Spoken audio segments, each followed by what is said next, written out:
விவசாயிகள் சங்கத்தின் கிளைச்சங்க துவக்க விழா இந்த கிருஷ்ணகிரி மாவட்டம் கீழ்பூங்குடியிலே நடைபெற்றது. இந்த கூட்டத்திலே செய்யப்பட்ட ஆலோசனையின் பேரில் எடுக்கப்பட்ட முடிவின்படி பல 100 ஆண்டுகளாக இந்த கீழ்பூங்குடியிலே விவசாயம் செய்து வரும் நூற்றுக்கணக்கான விவசாய குடும்பங்களுக்கு இன்னும் பட்டா வழங்காமல் அரசு காலம் கடத்தி வருகிறது. 25 ஆண்டுகளுக்கு முன்பு இங்கு செய்யக்கூடிய விவசாயம் செய்யக்கூடிய நிலத்தை பட்டா கொடுப்பதற்கு அளந்தார்கள். அதன் பிறகு அதை அப்படியே கிடப்பில் போட்டு விட்டார்கள்.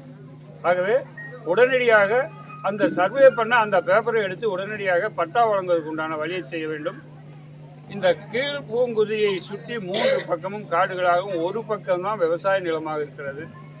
இங்கே 10க்கும் மேற்பட்ட யானைகள் பல ஆண்டுகளாக கர்நாடகா மற்றும் ஆந்திரா பகுதிகளைச் சேர்ந்த யானைகள் இங்கே வந்து குடியிருந்து விவசாயிகளுடைய வீட்டையும் விவசாய பயிர்களையும் சேதப்படுத்தி உயிரிழப்புகளையும் பல நேரங்களிலே ஏற்படுத்துகிறது.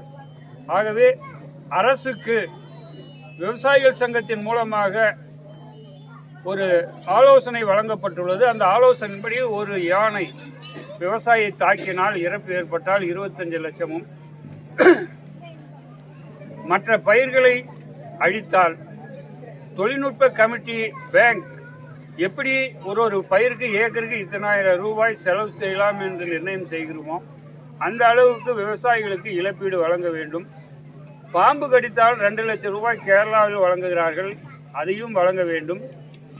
மான், மயில்கள், குரங்குகள் இவைகள் எல்லாம் சுற்றி இருக்கிற எந்த பயிர் போட்டாலும் அழிக்கிறது.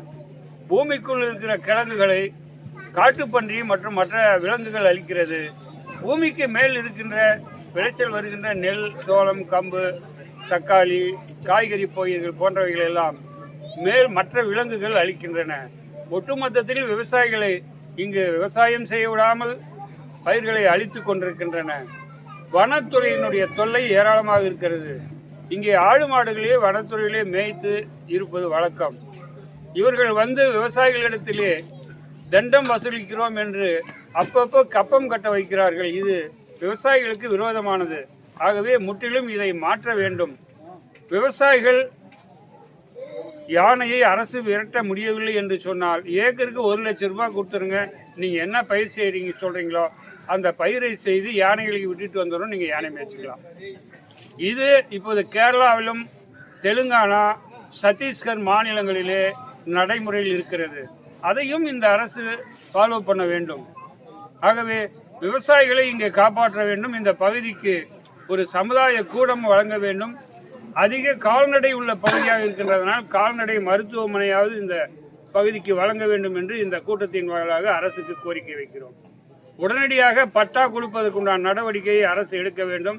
இல்லை என்றால் வனத்துறை அலுவலகத்தை முற்றுகையிட வேண்டிய கட்டாயம் ஏற்படும்.